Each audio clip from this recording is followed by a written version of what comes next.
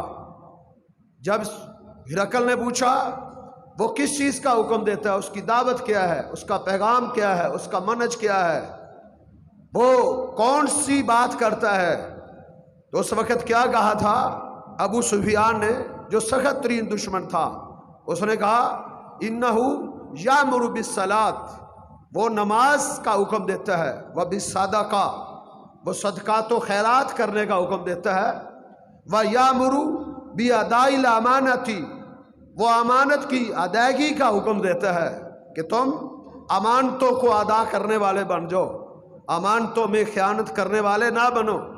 یہ اس کی دعوت ہے، یہ اس کا پیغام ہے، یہ محمد رسول اللہ صلی اللہ علیہ وسلم کی اپنی عملی زندگی بھی اور آپ کی دعوت بھی اسی نقطے پر تھی کہ آپ صادق الامین تھے، قولن بھی فعلن بھی۔ یہاں تو صرف دعوے رہ گئے ہیں، یہاں صرف دعوے ہیں صادق الامین کے، لیکن اللہ کے پیغمبر صلی اللہ علیہ وسلم عملی طور پر اعلیٰ درجے کے امین بھی تھے، اعلیٰ درجے کے آپ جو صداقت والے بھی تھے، سچائی والے بھی تھے۔ تو نبی علیہ الصلوۃ والسلام جس دین کی دعوت دیتے تھے اس دین کا مدار صداقت پر قائم تھا، امانت داری پر قائم تھا۔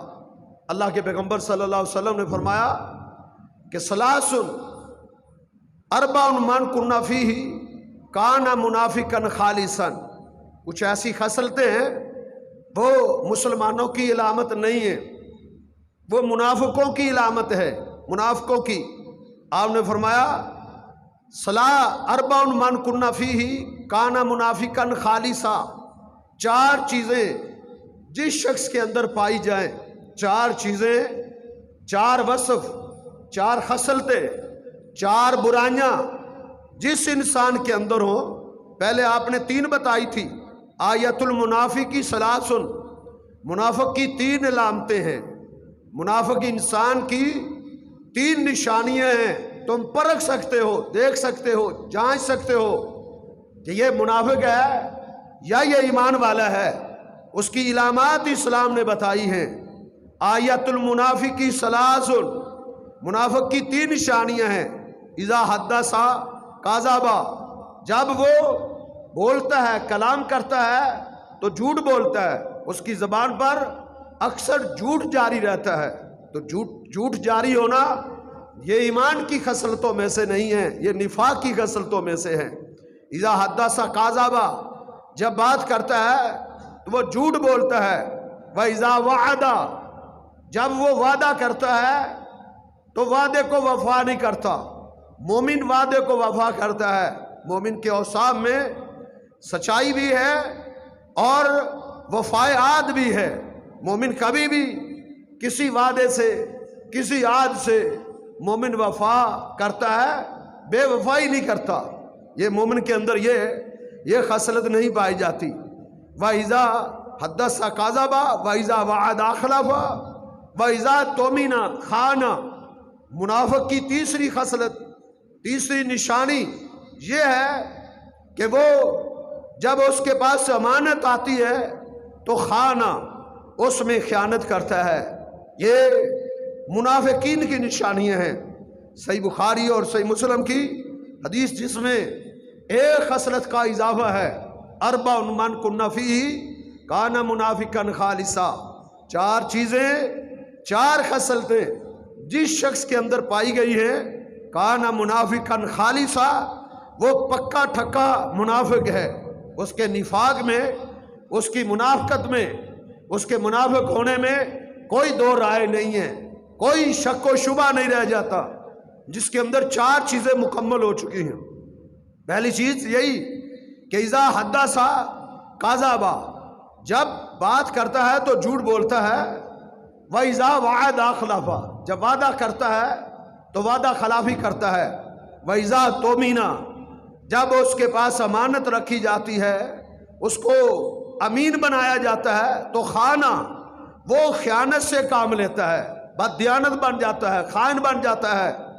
اور چوتھی خصلت اذا خاصم فاجر جب اس کا جھگڑا ہوتا ہے کسی سے، جب وہ غصے میں آتا ہے کسی سے تو پھر وہ گالیاں نکالتا ہے۔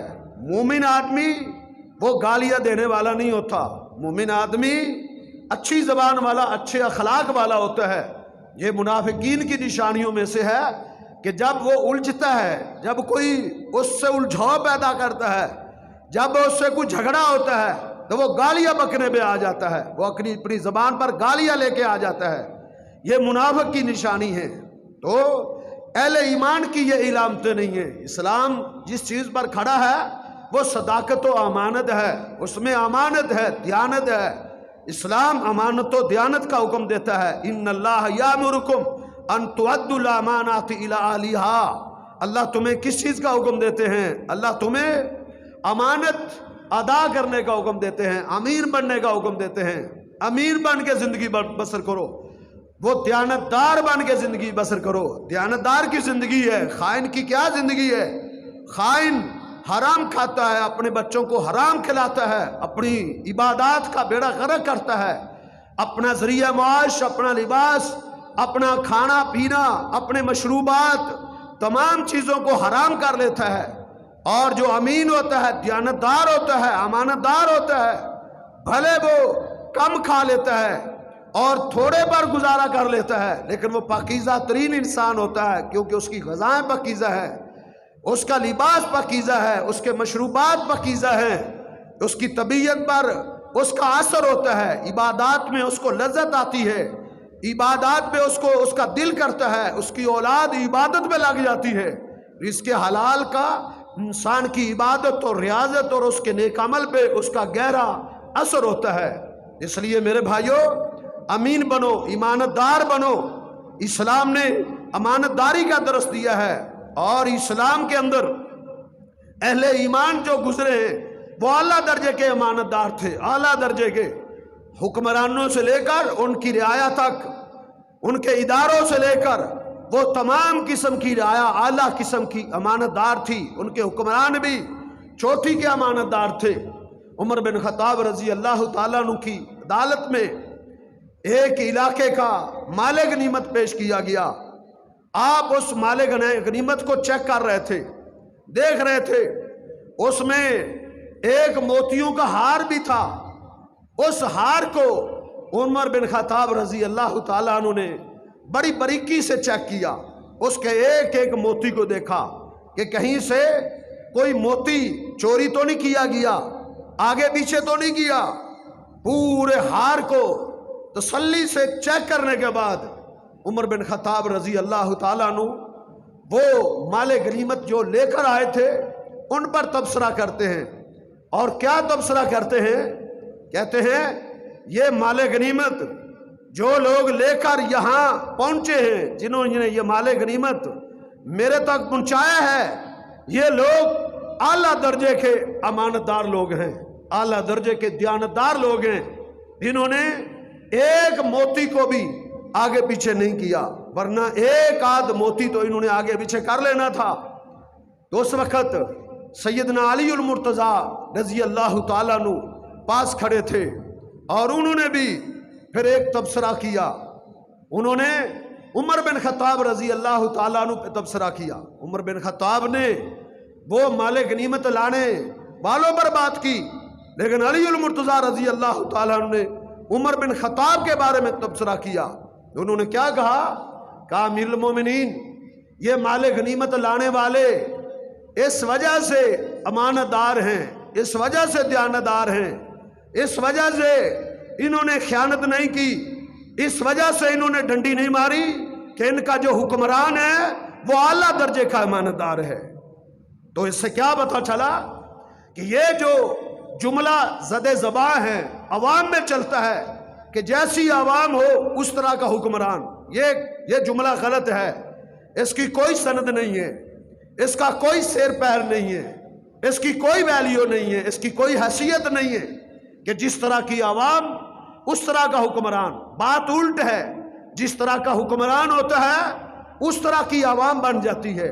عوام کی سوچیں، عوام کے نظریات، عوام کا اخلاق، ان کا کردار، ان کا اٹھنا بیٹھنا، ان کی وضاقت، ان کی حجامتیں، ان کا قول و کردار، ان کی بول چال اپنے حکمران کے مطابق ہو جاتا ہے۔ یہ علی المرتضیٰ رضی اللہ تعالیٰ عنہ کے قول سے یہ بات ثابت ہوتی ہے کہ امیر المومنین یہ لوگ اس وجہ سے امانت دار ہیں کہ ان کا حکمران اعلیٰ درجے کا امانت دار ہے۔ حکمران امانت دار ہو، رعایا امانت دار بن جاتی ہے، جیسا حکمران ویسی عوام بن جاتی ہے۔ یہ بات ثابت ہے۔ عمر بن عبدالعزیز علیہ رحمہ وہ کہا کرتے تھے حکمرانوں کے بارے میں، وہ کہتے تھے حکمران ایک بازار کی مثل ہے، ایک منڈی کی مثل ہے، منڈی کی ایک تجارت کی مثل ہے۔ بازار میں جو کچھ آئے گا وہ بک جائے گا، وہ ردی آئے، وہ اچھا مال آئے، بازار میں منڈیوں میں جس طرح کا مال آ جائے گا وہ بک جائے گا۔ یہی صورتحال ایک حکمران کی ہے۔ حکمران جیسا ہوگا وہی پھیلے گا۔ حکمران کی مثال بازار اور منڈی میں آنے والے سامان تجارت کی مثل ہوتا ہے۔ وہ سچا ہوتا ہے تو علاقے میں سچائی پھیل جاتی ہے، وہ دیانتدار ہوتا ہے تو اس کی رعایا میں دیانت آ جاتی ہے، وہ عبادت گزار ہوتا ہے، شب زندہ دار ہوتا ہے تو عبادتوں کے چرچے ہوتے ہیں۔ اسی لیے مورخین نے لکھا ہے کہ لبید وہ ایک حاکم تھا اور وہ بڑا محلات اور بنگلوں سے محبت رکھنے والا تھا۔ جب اس کی حکومت آئی تو لوگوں کے اندر یہ جذبہ اور شوق پیدا ہو گیا کہ مکان ہونے چاہیے، محلات اور بنگلے ہونے چاہیے۔ لوگوں کے اندر اس قسم کا جذبہ اور ذوق پیدا ہو گیا۔ اور عمر بن عبدالعزیز علیہ رحمہ جب ان کی حکومت آئی وہ شب زندہ دار تھے، وہ عبادت گزار تھے، وہ نفلی روزے رکھنے والے تھے۔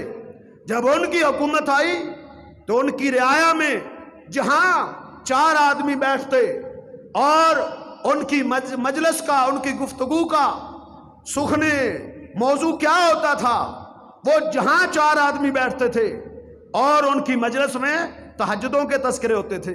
آج تو نے کتنی تہجد پڑھی ہے، آج رات تو نے کتنا قرآن پڑھا ہے، ایک دوسرے سے یہ پوچھا کرتے تھے۔ ان کی مجلسوں میں چرچے شب زندہ داری کے ہوتے تھے، عبادت گزاری کے ہوتے تھے، قرآن کے ہوتے تھے، کیونکہ جس طرح کے حکمران ہوں اس طرح کی رعایا کی سوچ اور نظریہ بن جاتا ہے۔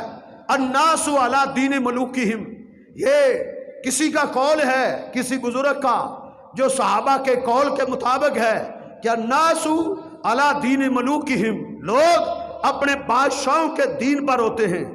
تو بادشاہ امانتدار ہوں تو ان کی رعایا بھی امانتدار بن جاتی ہے، دیانتدار بن جاتی ہے۔ تو اسلام کی تاریخ کو اگر ہم اٹھا کے دیکھیں تو سلف صالحین میں، اس دین اور اسلام پر چلنے والوں میں، اس اسلام کو قبول کرنے والوں نے، اس اسلام پر عمل کرنے والوں نے امانت و دیانت کی ایسی ایسی مثالیں رقم کی ہیں، ایسی ایسی مثالیں پیش کی ہیں کہ انسان حیران و ششدر رہ جاتا ہے کہ اس قسم کے لوگ بھی تھے۔ اتنے ایماندار اور اتنے دیانتدار لوگ بھی گزرے ہیں۔ اللہ کے پیغمبر صلی اللہ علیہ وسلم کی زندگی میں ایک شخص مدینے سے باہر کسی علاقے میں تھا اور غربت اور تنگ دستی نے اس کے گھر پہ ڈیرا ڈالا، اس قدر مفلس ہو گیا کہ اس کے پاس کھانے کے لیے کچھ نہیں تھا۔ ایک آدمی اپنا اونٹ تلاش کرتا ہوا ان کے پاس سے گزرا، کہتا ہے کہ میرا اونٹ گم ہو گیا ہے، اگر تمہیں یہاں میرا اونٹ ملے، تم جنگلوں میں بیٹھے ہو، صحراؤں میں بیٹھے ہو، تم وادیوں میں بیٹھے ہو، تم میرے اونٹ کو اگر دیکھو تو تم نے اس کو ادھر باندھ لینا ہے، میں دیکھتا دیکھتا یہ چکر لگاؤں گا تو میں پتہ کر لوں گا۔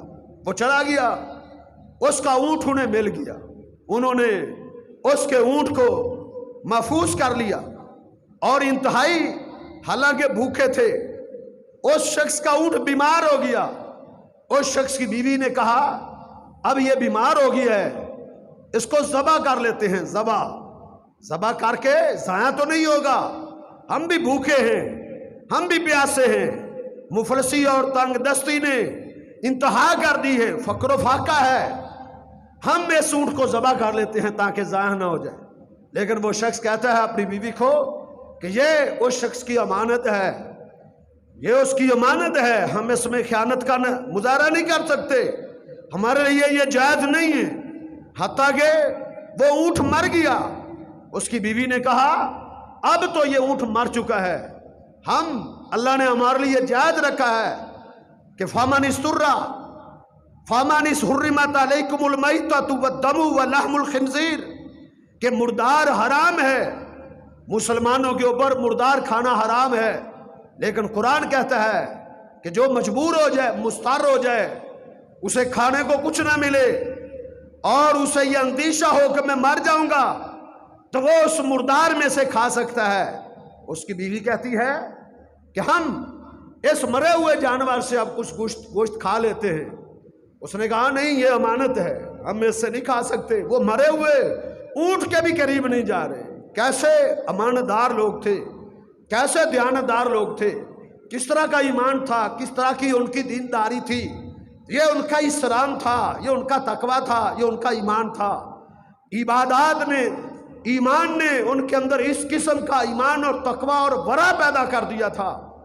وہ شخص کہتا ہے میں اللہ کے پیغمبر صلی اللہ علیہ وسلم سے اجازت مانگوں گا، اور اتنے میں وہ شخص جس کا اونٹ تھا وہ آ گیا، اور اس نے جب دیکھا کہ اس کا اونٹ مرا ہوا ہے، اس نے کہا جب بیمار ہوا تھا تو اسی وقت ہی تم نے اس کو ذبح کر لینا تھا تاکہ ضائع تو نہ ہوتا۔ اس نے کہا نہیں، یہ تیری امانت ہے، ہم اس میں اپنی مرضی سے کس طرح اس میں رد و بدل کر سکتے تھے، ہمیں یہ اختیار کیسے ہے؟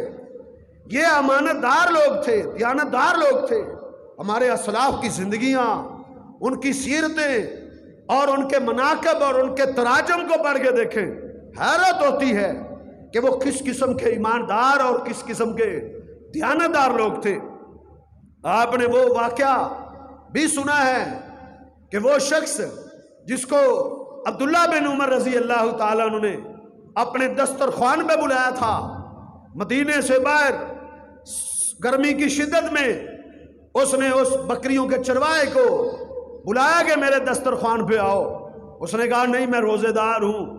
عمر بن خطاب رضی اللہ تعالیٰ عنہ کا بیٹا جناب عبداللہ اس کے تقوی اور اس کے ورع اور اس کی اس روزہ داری سے بڑے متاثر ہوئے کہ شدید ترین گرمی، شدت کا موسم ہے اور یہ شخص نفلی روزے رکھتا ہے بھی بکریوں کا چروایا، ہے بھی غلام جس کی اپنی کوئی مرضی نہیں ہے، جس کی اپنی کوئی چاہت نہیں ہے۔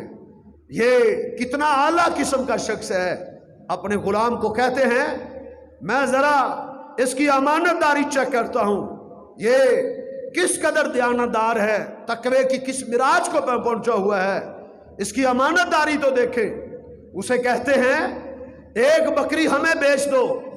اس نے کہا ان حالی سیدی، ان بکریوں میں سے میری ایک بکری بھی نہیں ہے، یہ ساری کی ساری بکریاں جو ہیں یہ میرے مالک کی ہیں، ان بکریوں میں میری ایک بکری بھی نہیں ہے۔ عبداللہ بن عمر رضی اللہ تعالیٰ عنہ فرمانے لگے کہ تو ایسا کر، ایک بکری ہمیں بھیج دے، تیرا مالک کون سا تجھے دیکھ رہا ہے، اسے کون سا پتہ چلے گا، یہ سینکڑوں بکریاں ہیں، وہ کون سا حساب کرے گا، اگر وہ حساب کر بھی لے تو اسے کہنا اکلھا الذئب، اس کو بھیڑیا کھا گیا تھا، بھیڑیا۔ اس نے کیا جواب دیا؟ اس نے کہا اے اللہ کے پیغمبر کے صحابی، میں اپنے مالک اور سید کو تو خوش کر لوں گا، لیکن میں اپنے رب کو کیا جواب دوں گا؟ فائن اللہ، پھر اللہ کہاں ہے؟ میرا مالک تو نہیں ہے لیکن میرا رب تو مجھے دیکھ رہا ہے نا۔ یہ تھی اس کی امانت داری۔ کیوں؟ اس نے کہا یہ بکریاں میرے پاس میرے مالک کی امانت ہے، امانت کا لفظ بولا ہے اس نے کہ ان میں سے میں ایک بکری میں بھی خیانت نہیں کر سکتا۔ یہ ایمان تھا، یہ تقوی تھا، یہ ورع تھا جو عبادات پیدا کرتی ہیں۔ ایک محدث، بہت بڑے محدث جس کو ابو الفتح عبد الباقی کے نام سے یاد کیا جاتا ہے، طبقات حنابلہ میں، سیر و اعلام النبلاء میں اور تاریخ اور سیر کی دیگر کتابوں میں اس محدث کی سیرت کا اور اس کی امانت داری اور اس کی دیانتداری کی ایک لامثال اسوہ اور نمونہ موجود ہے۔ یہ شخص اپنے علاقے سے چل کے مکہ المکرمہ میں حج کی نیت سے آیا ہوا تھا اور اس کا زاد راہ ختم ہو گیا۔ لوگوں کے سامنے ہاتھ پھیلانے کو، دستے سوال کرنے کو وہ ایک عار سمجھتا تھا، اس کو شرمندگی سمجھتا تھا۔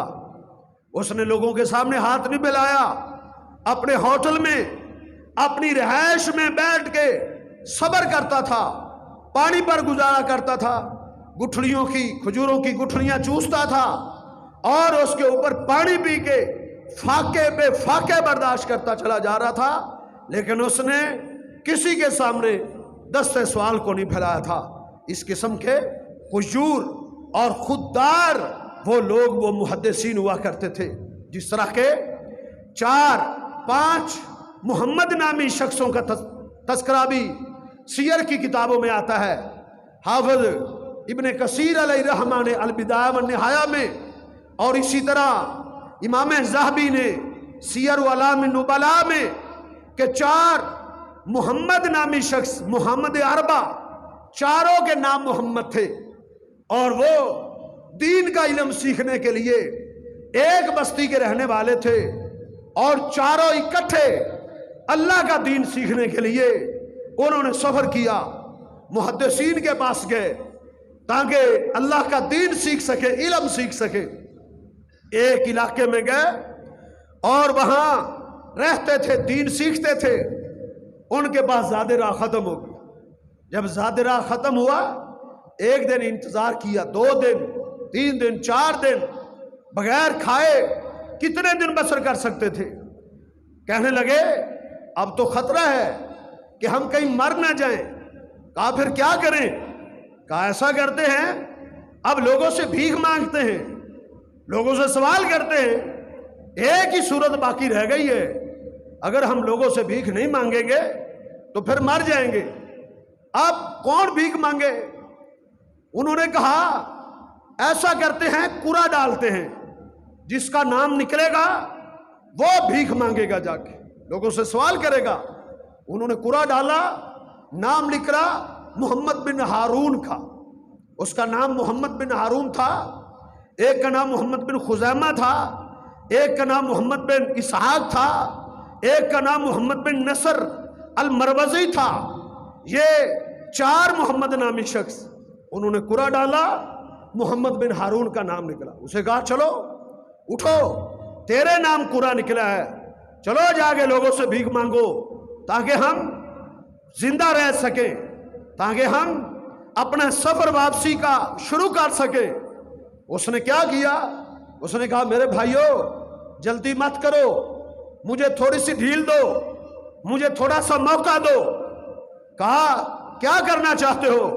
اس نے کہا میں 2 رکعت نماز پڑھنا چاہتا ہوں، 2 رکعت نفل پڑھنا چاہتا ہوں۔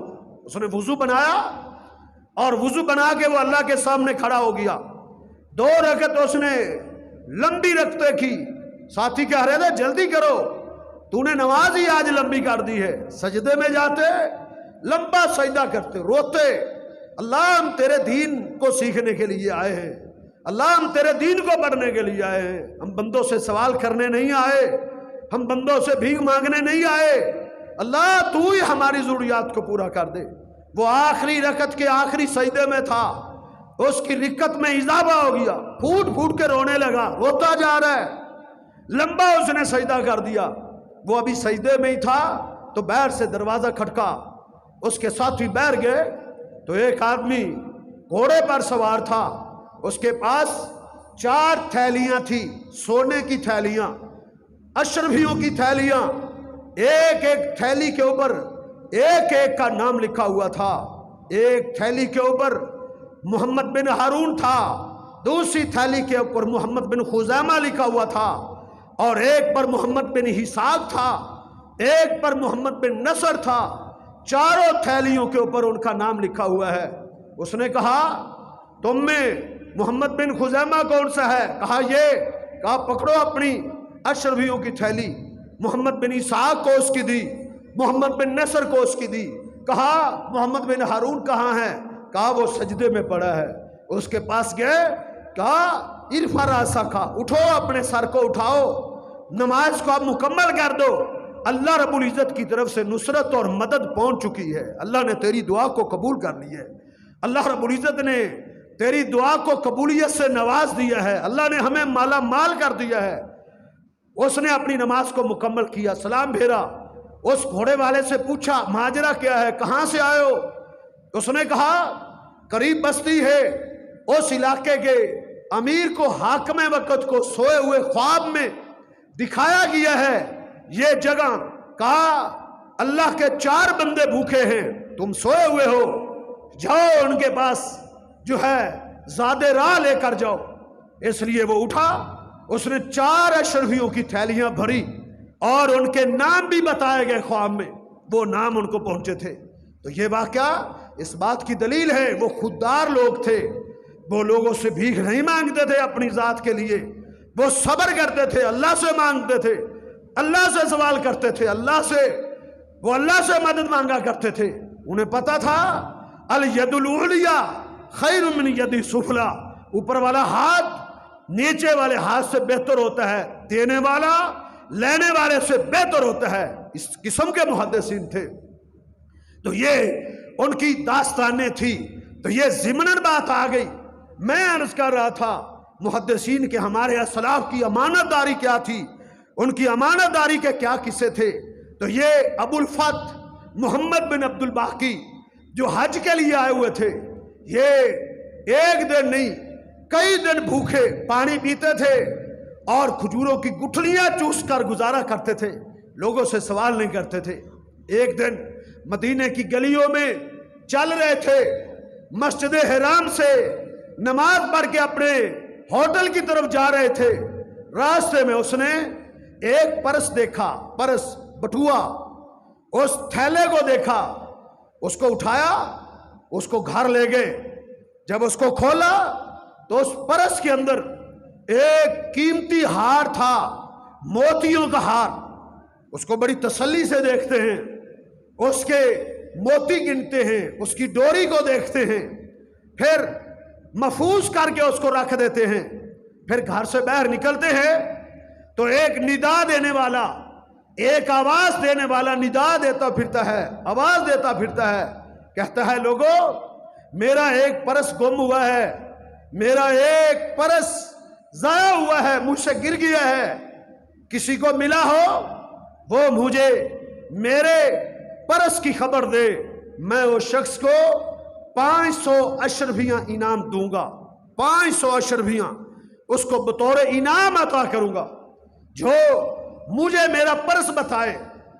اس شخص نے اس کی آواز سنی، اس کے بازو کو پکڑا، اس کو اپنے ہوٹل پہ لے گئے، اسے کہا بتاؤ تیرا پرس کس رنگ کا ہے، اس میں کیا ہے؟ اس نے کہا اس میں موتیوں کا ایک ہار ہے۔ کہا اس ہار میں کتنے موتی ہیں، اس کی رنگت کیسی ہے، اس کی ڈوری کی ساری علامتیں اس نے بتا دی۔ اس نے وہ پرس اٹھایا، اس کے سامنے رکھ دیا، کہا بھائی یہ تیری امانت تھی میرے پاس، مجھے گلی سے راستے میں یہ تیرا ہار ملا تھا، لو یہ تو میں اس کو لے جاؤ۔ اب یہ محمد عبد الباقی ابو الفتح کا امانت و دیانت کا یہ قصہ غیر معمولی ہے، لیکن اس کی حیثیت تو اس سے آگے شروع ہوتی ہے کہ اس شخص نے 500 اشرفیاں گن کر، 500 اشرفیاں سونے کی اشرفیاں وہ اس کے سامنے بطور انعام رکھی۔ اس کی آنکھوں میں آنسو آ گئے۔ اس نے کہا میں تیری 500 اشرفیوں میں سے ایک اشرفی کا بھی حقدار نہیں ہوں، میں نے کون سا تجھ پر احسان کیا ہے، میں نے اپنے دین پر عمل کیا ہے، تیرے پاس یہ میری امانت تھی، میں نے یہ امانت تجھے واپس کی ہے، ان 500 اشرفیوں پر میرا کوئی حق نہیں ہے۔ وہ اصرار کرتا ہے کہ نہیں میں اپنی خوشی سے تجھے دے رہا ہوں۔ اس نے کہا نہیں، مجھے یہ اشرفیہ نہیں چاہیے، یہ امانت ہے، یہ دیانت ہے کہ ان 500 اشرفیوں کو بھی اس نے اپنے اوپر حلال نہیں جانا تھا کہ میں اس کو کس کے عوض میں لے رہا ہوں، کس کے بدلے میں لے رہا ہوں، اس کے بدلے میں نے کیا کیا ہے، میں نے کون سی محنت کی ہے، میں نے اس کا کون سا کام کیا ہے، میں نے اس کے حق کو ادا کیا ہے، اس کی امانت کو ادا کیا ہے۔ اللہ کا حکم ہے ان اللہ یأمرکم ان تؤدوا الامانات الی اہلھا، اللہ حکم دیتا ہے تم امانتوں کو ادا کر دو، جو جس کا حق ہے تم حق والوں کو پورا حق دے دو، پورا حق دے دو، ان کے حقوق میں سے ایک آنا بھی، 1 روپے بھی اپنے پاس نہ رکھو، ورنہ امانت داری کی حالت میں نہیں دنیا سے اٹھو گے، خائنین کی صف میں آ جاؤ گے، خائنوں کی بددیانت لوگوں کی صف میں آ جاؤ گے۔ جس کا حق ہے، بہنوں کے حقوق ہیں پورے ادا کر دو، بھائیوں کے حقوق ہیں پورے ادا کر دو۔ تمہارا باپ اگر وہ تمہاری بہنوں کو حق دے کر نہیں گیا تو اس کا مطلب یہ نہیں ہے تم اپنی بہنوں کے حقوق پر غاصب بن جاؤ، تم اپنی بہنوں کے حقوق پر ڈاکہ ڈالنے والے بن جاؤ، اپنی بہنوں کے حقوق کو پورا ادا کر دو۔ اللہ رب العزت نے تمہارے باپ کی وراثت میں جو تمہاری بہنوں کا حق رکھا ہے اس میں 1 روپیہ بھی تمہارے لیے حلال نہیں ہے، تم نہیں استعمال کر سکتے، تمہارا باپ تمہیں نہیں دے سکتا۔ تمہارے باپ کو یہ اختیار کس نے دیا ہے کہ وہ اللہ کے اختیار میں مداخلت کرے؟ اللہ رب العزت نے وراثت میں بیٹیوں کو حصے دار بنایا ہے، بہنوں کو حصے دار بنایا ہے، ان کا پورا حق دے دو، پورا حق ادا کر دو۔ تو یہ امانت و دیانت کا درس ہے۔ آگے دیکھیں، آگے پڑھیں، اور یہ ابو الفتح محمد عبد الباقی جس نے امانت و دیانت کی بے نظیر مثال قائم کی تھی، یہ چلا بیچارہ اسی غربت اور فقر و فاقہ کے اندر ہی مفلسی کے عالم میں چلا اپنے علاقے میں جانے کے لیے۔ حج مکمل ہو گیا تھا، راستے میں کشتی پر سوار ہوا، جب کشتی دریا اور سمندر کے وسط میں پہنچی تو تیز آندھی نے آ دبوچا، وہ کشتی ہچکولے لینے لگی، اتنی تیز آندھی تھی کہ پاش ہو گئی، کشتی کے سارے مسافر ڈوب گئے، اکیلا یہ بچا تھا ابو الفتح محمد عبد الباقی۔ اللہ نے اس کی امانت داری، اس کی دیانت داری، اس کی عظیم نیکی کی وجہ سے اللہ رب العزت نے اس اتنے بڑی آفت سے، اتنے بڑے طوفان سے اللہ نے اس کو محفوظ کر لیا۔ وہ اس کشتی کے ایک پھٹے کے اوپر بیٹھا اور وہ پھٹا ایک جزیرے میں جا کے لگا، اس جزیرے میں اترا، اس جزیرے میں داخل ہوا، چلتا چلتا اس نے ایک مسجد دیکھی، اس مسجد میں چلا گیا، نماز کا وقت ہوا، لوگ آئے، انہوں نے دیکھا آج ایک اجنبی اور مسافر اور غریب الدیار شخص آج ہمیں دکھائی دیتا ہے۔ انہوں نے اس سے تعارف کیا، اس نے ساری داستان بتائی، انہوں نے کہا بس آپ ہمارے پاس رہیں، ہم آپ کے نان و نفقے کا بندوبست کریں گے، تم یہاں نمازیں پڑھاؤ، اذانیں دو، ہمارے بچوں کو پڑھاؤ، ہم تیری ضروریات کا خیال رکھیں گے۔ وہ وہی پڑھانے لگا اور ان کو تعلیم دینے لگا، لکھنا پڑھنا جانتا تھا، ان کے بچوں کو لکھنا پڑھنا سکھانے لگا۔ وہ لوگ اس کی بڑی قدر کرتے تھے، بڑی محبت سے پیش آتے تھے، اس کا بڑا خیال کرتے تھے، بڑی عزت اور احترام سے پیش آتے تھے۔ انہوں نے ایک دن اس کو کہنے لگے کہ ہم تیری شادی نہ کر دے، ہم تیری شادی کا بندوبست کرتے ہیں۔ اس نے کہا یہ تمہاری مرضی ہے، تمہاری مہربانی ہے۔ انہوں نے کہا ہمارے اس بستی میں، اس علاقے میں ایک خاتون ہے تو وہ یتیم بچی ہے، لیکن وہ بڑی مالدار ہے، بڑی مالدار ہے، اس کا باپ بڑا مالدار تھا اور وہ بچی بہت بڑی مالدار ہے، ہم سمجھتے ہیں اس کے نکاح کا مستحق تو شخص ہے، تیرے ساتھ اس کا نکاح ہونا چاہیے۔ اس نے کہا ٹھیک ہے۔ اس خاتون کا انہوں نے اس ابوالفتح محمد عبدالباقی سے اس کا نکاح کر دیا۔ پہلی رات تھی، جب وہ خلوت میں گئے تو شخص نے اس خاتون کے گلے میں وہی ہار دیکھا، وہی ہار جو اس نے اس مکے کی گلی میں ملا تھا، جو شخص کی امانت تھا۔ وہ ہار دیکھ کے ہکا بکا رہ گیا، حیران و شاہدر رہ گیا۔ وہ کہنے لگی اللہ کے بندے کیا دیکھتا ہے، ہار کی طرف دیکھتے چلے جا رہے ہو۔ اس نے کہا یہ ہار میں نے مکے میں دیکھا تھا، اس لیے میں حیران ہوں کہ یہ ہار تو کسی شخص کا گم ہوا تھا اور مجھے ملا تھا، اور میں نے اس کی امانت اس کو واپس کی تھی، یہ ہار تیرے پاس کیسے پہنچ گیا؟ وہ خاتون کہنے لگی اللہ کے بندے وہ شخص میرا باپ تھا، وہ میرا باپ تھا، میں اس کی بیٹی ہوں، بالکل یہ وہی خواب ہے، یہ وہی ہار ہے۔ میرا باپ جب واپس آیا تھا تو وہ جب تک زندہ رہا ہے وہ تیرا تذکرہ ہی کیا کرتا تھا، اکثر تیرا ذکر کیا کرتا تھا۔ وہ کہا کرتا تھا وہ شخص کتنا اعلیٰ درجے کا دیندار شخص ہے، کتنا اعلیٰ درجے کا ایماندار شخص تھا۔ میرا باپ کہا کرتا تھا میں نے اس سے افضل کسی مسلمان کو نہیں دیکھا، اپنی پوری لائف میں، پوری زندگی میں اس سے اعلیٰ ایمانت دار شخص کا میں نے چہرہ کبھی نہیں دیکھا۔ میرا باپ صبح بھی تیرا تذکرہ کرتا تھا، شام کو بھی تیرا تذکرہ کرتا تھا۔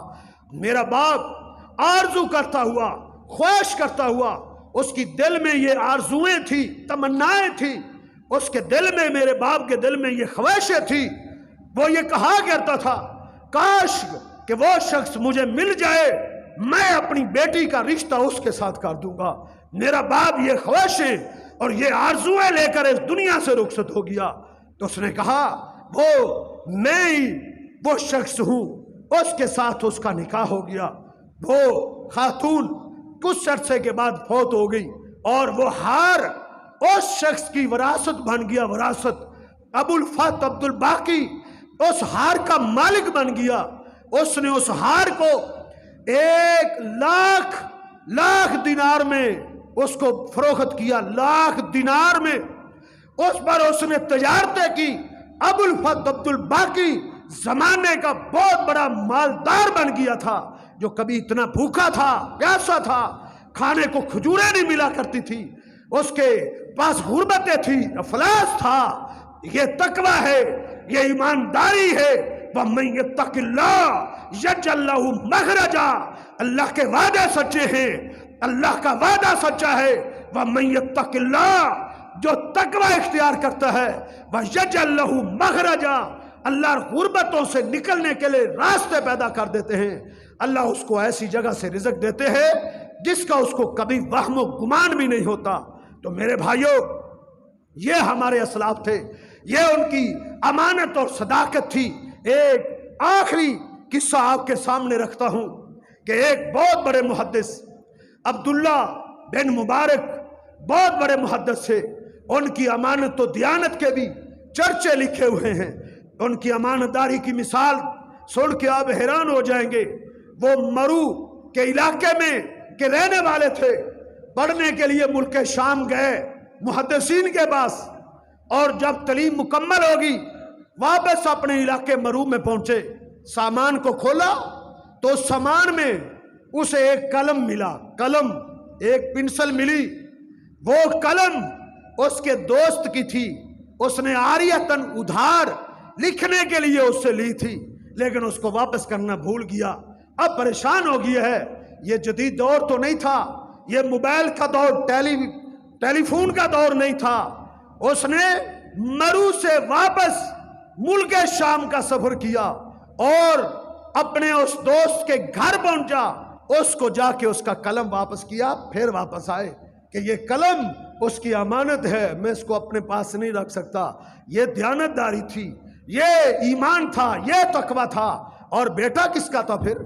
عبداللہ بن مبارک۔ ضروری نہیں کہ یہ تربیت صرف مدارس کے اندر ہو، یہ تربیت گھر میں بھی ہوتی ہے، اس کا بھی اثر ہوتا ہے۔ یہ بیٹا کس کا تھا؟ عبداللہ بن مبارک۔ اس کا باپ مبارک تھا، مبارک وہ ایک ترکی بہت بڑے تاجر کا غلام تھا اور اس کے باغ میں باغبانی کرتا تھا، اس کا مالی تھا، مالی. اور وہ تاجر جو ترکی تاجر تھا اس نے اپنے اس خادم کو، اپنے اس غلام کو ایک دن کہنے لگا کہ کسی میٹھے انار کا جوس نکال کے میرے پاس لاؤ. اس نے ایک انار کا جوس نکالا اور اپنے مالک کے پاس لے کر چلا گیا. اس نے پیا تو وہ کڑوا تھا، اس میں مٹھاس نہیں تھی، وہ ترش تھا. اس نے کہا اتنے سال ہو گئے ہیں تجھے میرے اس باغ میں باغبانی کرتے ہوئے، ابھی تک تجھے یہی پتا نہیں ہے کہ کون سا اناروں کا درخت میٹھا ہے اور کون سا ترش ہے، کڑوا ہے. ڈانٹا اس نے اس کو. اس نے اپنے آقا کو کیا جواب دیا؟ اس نے کہا آقا اے میرے سر کے تاج، مجھے کیا پتا ہے کہ کس درخت کے انار میٹھے ہیں، کس کے ترش اور کڑوے ہیں. کہا تو نے چکھا نہیں؟ اس نے کہا نہیں، تو نے مجھے اس کی حفاظت کی ذمہ داری دی تھی، میری ڈیوٹی اس کی حفاظت کرنا تھا، اس کو چکھنے کی اجازت آپ نے مجھے نہیں دے رکھی تھی، اس لیے میں نے اس کو نہیں چکھا. وہ بڑا متاثر ہوا اس سے. اس نے کہا آج کے دن کے بعد تم اس باغ کے مالی نہیں ہو، تم میرے سیکٹری ہو، تم میرے ساتھ رہا کرو گے ہر وقت. اس نے اس کو اپنا سیکٹری رکھ لیا، ہر معاملے میں اس سے مشورہ لیتا تھا، ہر معاملے میں. اس کی بیٹی جوان ہو گئی تو اس نے اس سے مشورہ لیا کہ میری بیٹی جوان ہو گئی ہے، میں نے اس کی شادی کرنی ہے، تو میں اس کی شادی کیسے شخص سے کروں؟ اس نے کہا مبارک نے کہ جو عرب ہیں، عرب وہ حسب نسب دیکھتے ہیں، خاندان دیکھتے ہیں، قبیلہ دیکھتے ہیں. جو یہود ہیں وہ دولت دیکھتے ہیں، دولت، وہ سرمایہ دیکھتے ہیں. جو عیسائی ہیں وہ رنگت دیکھتے ہیں. اور اسلام ہمیں دینداری کو حکم دیتا ہے کہ تم دین دیکھو، اسلام دیکھو، ایمان دیکھو. باقی چیزیں دین کے ساتھ ساتھ مل جائیں تو ٹھیک ہے، تم دین کو ترجیح دو. اس نے کہا بڑا اچھا مشورہ ہے. اپنی بیوی کے پاس گیا، کہا بیٹی جوان ہے، اب ہم نے اس کا رشتہ کرنا ہے. بیوی نے کہا کوئی اچھا رشتہ دیکھو، خاندان اچھا ہو، قبیلہ اچھا ہو، دولت ہو.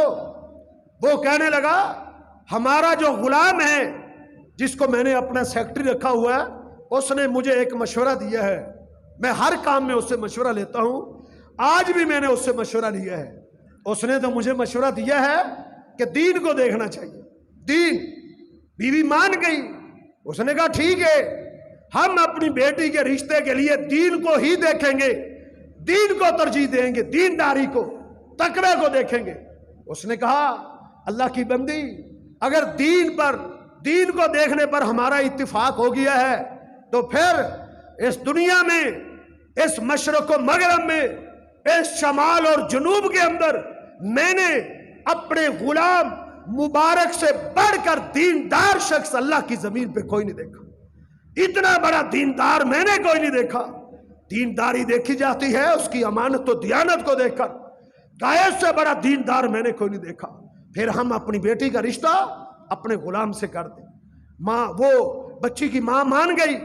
انہوں نے اپنی بیٹی کا رشتہ اپنے غلام مبارک کے ساتھ کیا اور ان سے عبداللہ پیدا ہوا. جو عبداللہ بن مبارک جو بہت بڑا محدث تھا، جو ایک قلم کو امانت سمجھتے ہوئے اپنے اس کے مالک کے پاس دینے کے لیے اس نے مہینوں کا صبر طے کیا تھا، مہینوں کا، ایک قلم واپس کرنے کے لیے. اور یہ ان کی امانت اور دیانت تھی. اللہ رب العزت ہمیں بھی اس طرح کا ایمان عطا فرمائے. اللہ ہمیں اس طرح کا تقوی، اس طرح کی امانت اور دیانت عطا فرمائے. قولی ھذا استغفر اللہ لی ولکم ولسائر المسلمین.